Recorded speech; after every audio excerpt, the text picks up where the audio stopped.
शिक्षक दिवस की आप सबों को बहुत बहुत शुभकामना। देखिए, शिक्षक दिवस जो होता है ना, हमारे देश में जितने गरिमा के साथ शिक्षक दिवस को सेलिब्रेट किया जाता है, दुनिया के अन्य देशों में भी शिक्षक दिवस मनाया जाता है, तो ऐसी बात नहीं है। दुनिया के अन्य देशों में भी शिक्षक दिवस मनाया जाता है, लेकिन जितनी गरिमा के साथ शायद हमारे देश में इसको सेलिब्रेट किया जाता है बच्चों के द्वारा, विद्यार्थियों के द्वारा, उतना शायद उतनी गरिमा के साथ अन्य देशों में नहीं किया जाता है। शिक्षक दिवस 5 सितंबर को डॉक्टर सर्वपल्ली राधाकृष्णन का जन्म हुआ था। उन्हीं के अवसर पर, उन्हीं के जन्म दिवस के अवसर पर हम लोग शिक्षक दिवस को 5 सितंबर को मनाते हैं। शिक्षक दिवस हमारे डॉक्टर सर्वपल्ली राधाकृष्णन एक शिक्षक होते हुए देश के सर्वोच्च संवैधानिक पद पर पहुंचे थे। वे राष्ट्रपति भी रहे, उपराष्ट्रपति भी रहे। तो शिक्षक की गरिमा को और शिक्षक के योगदान को, राष्ट्र के प्रति शिक्षकों का क्या योगदान होता है, समाज निर्माण में शिक्षकों का किस प्रकार से योगदान होता है, उन्हीं के जन्म दिवस पर हमारे देश में शिक्षक दिवस का आयोजन किया जाता है। शिक्षक जो होता है वो राष्ट्र का निर्माता होता है। इसलिए कहते हैं ना कि शिक्षक कोई साधारण नहीं होता है। शिक्षक कोई साधारण नहीं होता है। शिक्षक की गोद में निर्माण और प्रलय दोनों पलता है। शिक्षक निर्माण भी करता है तो प्रलय भी ला सकता है। इसलिए मैंने कई बार लोगों को हमने बताया है कि देखो, जब भी तुम पढ़ाई करने के लिए बैठो ना, तो एक चीज अपने दिमाग में एक सेट कर लो, एक बात अपने दिमाग में सेट कर लो कि जब भी तुम पढ़ने के लिए बैठते हो तो यह सोचो कि ये मेरी आखिरी पढ़ाई है। और यकीनन इस सोच के साथ अगर आप पढ़ाई करते हो तो सचमुच में जीवन का हर एक एग्जाम आप क्रैक कर जाओगे और उसको सफल कर जाओगे। लेकिन सोच ये होनी चाहिए। इसलिए शिक्षक साधारण नहीं होता है। निर्माण और प्रलय दोनों उनकी गोद में पलता है। शिक्षक का राष्ट्र के निर्माण में बहुत बड़ा योगदान है, बहुत बड़ा योगदान है। देखना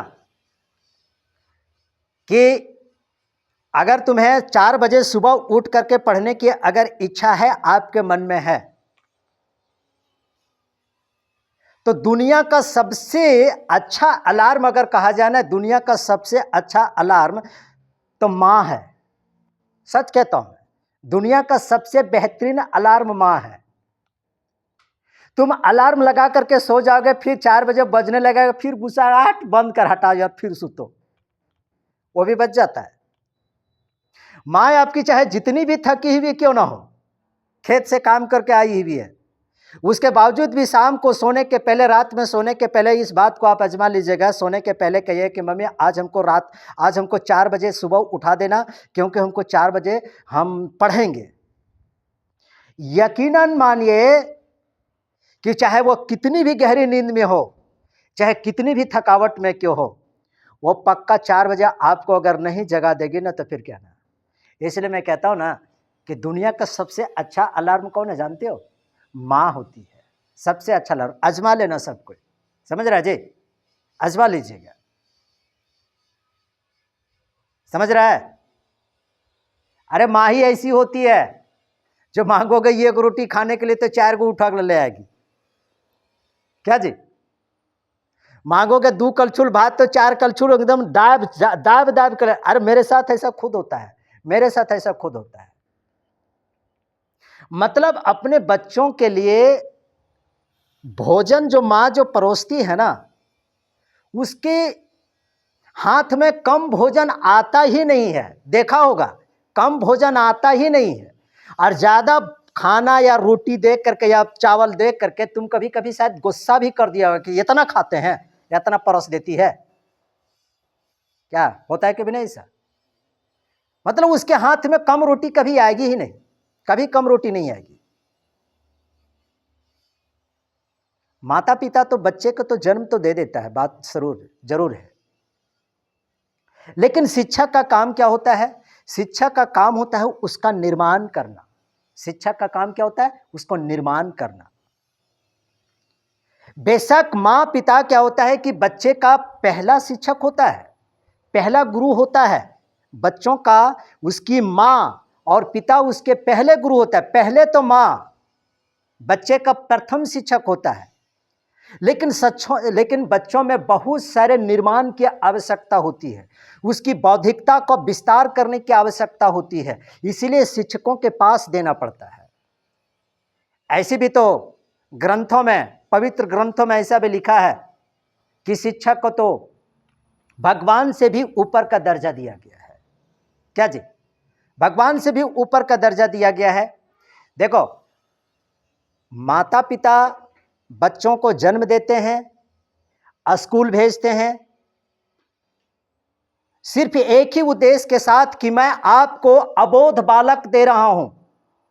माता पिता की एक शिक्षक से बस यही उम्मीद होती है, चाहे उसके माता पिता पढ़ा लिखा हो या अनपढ़ हो। सभी शिक्षकों से हर एक पेरेंट से एक ही उम्मीद करता है कि मैं आपको एक अबोध बालक दे रहा हूं, आप मुझे एक सभ्य नागरिक बना करके दीजिए। यह शिक्षक की सबसे बड़ी जवाबदेही होती है। बस इसी के लिए कोई भी माता पिता किसी भी शिक्षक को वह बच्चा सौंप देता है विद्यालय में, बस इसी उम्मीद के लिए। और समाज किसी भी शिक्षक से इससे ज्यादा और कुछ नहीं चाहता है कि जो बच्चा आपको दिया जा रहा, आप उसको समाज के प्रति और देश के प्रति आप उसको सभ्य बना दीजिए, दैट्स ऑल। आपने राष्ट्र निर्माण की प्रक्रिया में एक बहुत बड़ा योगदान दे दिया। समाज यही चाहता है शिक्षक से, और कुछ नहीं चाहता है। इस बात को मानना पड़ेगा। बच्चे जो होते हैं ना, बच्चे बहुत ही मन के कच्चे होते हैं। उसकी बौद्धिकता में विकास कैसे हो, उसका निर्माण कैसे हो, ये एक वेल ट्रेंड शिक्षक के पास ही ये सारा ज्ञान होता है कि बच्चों का हम प्रोग्रेस, उसका बौद्धिक शारीरिक प्रोग्रेस उसका कैसे हो। इसलिए कोई भी माता पिता बच्चों को शिक्षक को सौंपता है, मात्र इसीलिए। अरे एक अच्छे शिक्षक जो होते हैं ना, एक अच्छे शिक्षक कभी भी किसी भी बच्चे को कम फी के लिए या पैसे अगर नहीं दे पा रहा है वह बच्चा, तो उसे पढ़ाई से वंचित नहीं करता है, नहीं करता है। एक शिक्षक का यह गुण होता है। और मैं सीधे तौर पर मैं कहता हूं कि अगर कोई शिक्षक कोई कोचिंग सेंटर में पढ़ा रहा है, कोचिंग सेंटर चला रहा है, या ट्यूशन पढ़ा रहा है, या कुछ कर रहा है, बच्चों को पढ़ाने का वह काम कर रहा है, अगर कोई पेरेंट्स चंद पैसे के लिए भी अगर उस शिक्षक के पास, उस कोचिंग सेंटर में या किसी प्राइवेट स्कूलों में, अगर कोई माता पिता चंद पैसे की कमी के कारण अगर वो शिक्षक को नहीं दे पा रहा है, उस इंस्टीट्यूट में वह बच्चे को एडमिशन नहीं करा पा रहा है, और शिक्षक उसे पढ़ाने से अगर इनकार कर रहा है, तो मैं समझता हूं कि शिक्षक का इससे बड़ा पाप और दुनिया में कुछ हो ही नहीं सकता है, कभी नहीं हो सकता है। एक शिक्षक का कर्तव्य होता है। बोला ना कि शिक्षक जो होता है ना, एक विचित्र प्राणी होता है इस दुनिया का। विचित्र प्राणी कहते हैं। कई सारे कहानियों में आपने पढ़ा होगा कि शिक्षक एक विचित्र प्राणी होता है। इसलिए शिक्षक कितनी बेहतरीन तरीके से किसी वस्तु को, किसी सब्जेक्ट को, किसी विषय को कितना बेहतरीन तरीके से एक्सप्लेन करता है, कितने अच्छे तरीके से टॉपिक को वो बताता है, कितने बेहतरीन तरीके से बच्चों को वह बताता है, बच्चे समझते हैं। यह शिक्षक का तो एक गुण तो है, शिक्षक का एक अच्छा गुण तो यह है। लेकिन शिक्षकों का एक सबसे बड़ा गुण मैं ये मानता हूं, सबसे बड़ा गुण ये होनी चाहिए शिक्षकों का कि बच्चों के अंदर पढ़ाई की भूख को जगा दे, पढ़ाई की भूख को जगा दे, इस रूप में उस बच्चे को ढाल दे वह शिक्षक कि उसके अंदर, बच्चे के अंदर पढ़ाई की ललक जग जाए, बिना किसी के कहे वह पढ़ाई के प्रति अग्रसर हो जाए, अध्ययन के प्रति अग्रसर हो जाए। और जो शिक्षक ऐसा कर पाने में जो सफल हो जाता है अपने विद्यार्थियों के प्रति, उसको सफलता प्राप्त करने से दुनिया की कोई ताकत उस स्टूडेंट को नहीं रोक सकता है। लेकिन उसके पीछे एक बहुत बड़ी ताकत होती है, वह शिक्षक का ताकत होता है कि शिक्षक ने उस विद्यार्थी को किस प्रकार से मोटिवेट किया, किस प्रकार से प्रेरित किया कि अन्य कार्यों से उसको विमुख करके उसको एजुकेशन के प्रति उसके अंदर भूख और उसके अंदर रुझान को जगा दिया। शिक्षक की एक सबसे बड़ी सफलता होती है। इसमें विद्यार्थियों की भी सफलता है और शिक्षकों की भी सफलता होती है। जिस विद्यार्थी का सपने बड़े होते हैं उसके लिए रातें भी बहुत छोटी हो जाती है ना जी। जो विद्यार्थी ने बड़ा सपना पैदा कर, जब बड़ा सपना अपने मन में पाल करके रखा है, उस विद्यार्थी से पूछो, उसके लिए रात छोटी हो जाती है, उसके लिए दिन छोटे हो जाते हैं, स्वप्न इतने बड़े देख लेते हैं। मैं ये नहीं कहता हूं कि लोगों को स्वप्न नहीं देखना चाहिए, स्वप्न देखना चाहिए। बिना स्वप्न देखे आप किसी भी कार्य को आप नहीं कर सकते हो। मैं एक आपको बात बताता हूं, पिछले बैच में, इसी बैच में यहीं पर टोकोटाण की दो लड़की थी, दो बहन, मैं नाम उसका भूल रहा हूं। संजोग देखिए, ईश्वर वाले की, ईश्वर की मतलब सचमुच में ईश्वर वाला जब सचमुच में जब मारता है ना, तो उसकी लाठी में आवाज नहीं होती है, उसकी लाठी में आवाज नहीं होती है। दोनों बहन गूंगी थी, दोनों बहन गूंगी, यह टोकोटाण की दोनों बहन गूंगी थी। एक दिन उसकी मां आई, अब उन्होंने सारी अपनी व्यथा को सुनाई। हम तो सुन करके एकदम पूरा मन एकदम पूरी तरह से द्रवित हो गया, एकदम पूरी तरह से एकदम हिल गए हम अंदर से, क्योंकि उसके पिता नहीं है, उसके पिता की देहांत हो गई है। और दोनों बहन गूंगी और दोनों बहन 12th क्लास की। उन दोनों बहनों की पढ़ने की इतनी ललक थी ना कि किसी न किसी तरीके से वो अपनी मां को इशारा की कि हमको पढ़ना है, कोई आसपास कोई कोचिंग सेंटर है बल्हारा के क्षेत्र में। तो किसी तरह से उसकी मां को पता चला और उसकी मां मेरे पास आई। तब हमारे तो पसीने छूट गए कि आखिर ये बचपन से मूक बधिर है, न बोल सकती है न सुन सकती है। जो मूक बधिर जो बच्चा जो होता है ना, वो ऐसा कहा जाता है कि वह बोल भी नहीं सकता है तो सुन भी नहीं सकता। और सचमुच में वह दोनों लड़की बचपन से वैसे थी, न बोल सकती थी और न ही सुन सकती थी। हमने सोचा कि यार इस बच्ची को हम कैसे दोनों को पढ़ाएंगे। हम सिर्फ देख करके लिखती थी लेकिन सुन तो नहीं सकती थी, लेक्चर तो नहीं समझ पाती। हमने एक तरीका निकाला क्या, कभी भी उन दोनों बहनों को अलग अलग बैठाते थे। जैसे बीच में हमने बैठा दिया, बीच में उस एक बहन को बैठा दिए और दो लड़की को एक इसके बगल में एक इसके बगल में, ताकि वह कम से कम देख करके, कभी इधर भी देख करके लिखे, कभी बायां साइड तो कभी दायां साइड देख करके लिखे। और दोनों बहनों को मैंने 2 साल इसी प्रकार से मैंने पढ़वाया। उसके लिए मैंने कभी उसके लिए कोई चार्ज नहीं किया, मैंने कभी नहीं। ये मेरे आत्मा के विरोध होता, शिक्षक की गरिमा के विरोध होता। मैंने कभी उससे 1 पैसे की मैंने कभी नहीं मांग की उससे।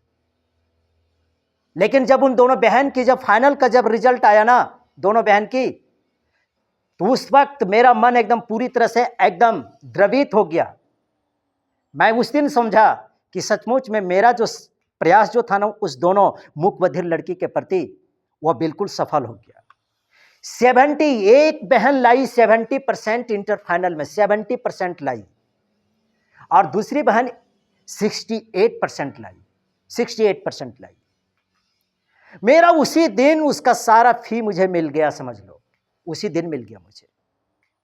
इसलिए मैं आप सबों से भी कहता हूं, सभी लड़कों से लड़कियों से मैं कहता हूं, अगर आपके आसपास अगर कोई भी विद्यार्थी ऐसा हो, कोई लड़की हो, कोई लड़का हो, कोई भी ऐसा विद्यार्थी हो, तो मैं आप लोगों का इसमें कह देता हूं, अगर उसकी घर की आर्थिक स्थिति अगर अच्छी नहीं है, लेकिन उस बच्चे में या उस बच्ची में अगर पढ़ने की ललक है, उसके अंदर वह छटपटाहट है उसके अंदर कि हमको थोड़ा, अगर माता पिता थोड़ा सा भी अगर मुझे महीने के 200-400 रुपये भी अगर मदद कर देते तो मुझे हम पढ़ाई कर लेते, अगर उसके मन में इस प्रकार की अगर कोई ललक है, तो मैं चैलेंज के साथ कहता हूं कि आप उसको बेझिझक मेरे पास लेके चला जाओ, हम उसको पढ़ाएंगे। हां, लेकिन ऐसा दिखना चाहिए। मेरा एकमात्र उद्देश्य है, ये जो कोचिंग सेंटर है ग्रामीण क्षेत्रों में है, और ग्रामीण क्षेत्रों में क्या है, लोगों में थोड़ी सी क्या होती है, फाइनेंशियल प्रॉब्लम होता है, सभी के पेरेंट्स बाहर रहते हैं। अगर उसके अंदर पढ़ने की ललक है, इच्छा है, तो आप बेझिझक, मैं फ्री ऑफ कॉस्ट उस बच्चे या बच्ची को मैं आप उसको पढ़ाऊंगा और उसको मैं कामयाब बनाऊंगा। अगर ऐसा है तो उन सबों को खुले तौर पर कह दीजिए कि मदन सर हैं ने तुम्हारे लिए, चिंता क्या करते हो, तुम चलो, मदन सर हैं तुम्हारे लिए, और उसको लेते आना। क्योंकि सचमुच में जब से मैं कोचिंग सेंटर चला रहा हूं, तब से मुझे लगता है कि मैं लगभग 100 से 150 विद्यार्थियों को मैंने फ्री ऑफ कॉस्ट पढ़ाया, 100 से 150। हाँ, लेकिन वैसे विद्यार्थी जो सचमुच में वह देने के सक्षम बिल्कुल नहीं है, मैंने ऐसे विद्यार्थियों को मैंने मदद किया, लगभग 100 से 150 विद्यार्थियों को मैंने फ्री ऑफ कॉस्ट उसको पढ़ाया है। और वो जब कभी चौक चौराहे पर जब मुझे मिल जाता है, सचमुच में जब चौक चौराहे पर मुझे कभी मिल जाता है, चलते चलते कहीं पर मिल जाता है, तो वैसे विद्यार्थी सचमुच में इतने अदब के साथ मेरे साथ आता है, प्रणाम करता है, झुकता है, नतमस्तक होता है, उस वक्त मेरा फी वसूल हो जाता है। उसी वक्त इतनी गरिमा के साथ मेरे साथ जब आता है वो, और जब पैर छू करके जब प्रणाम करता है, समझ रहे? तो अगर ऐसा कोई विद्यार्थी है तो उसको जरूर आप मेरे पास ले आना, ठीक है? काटिए इसको।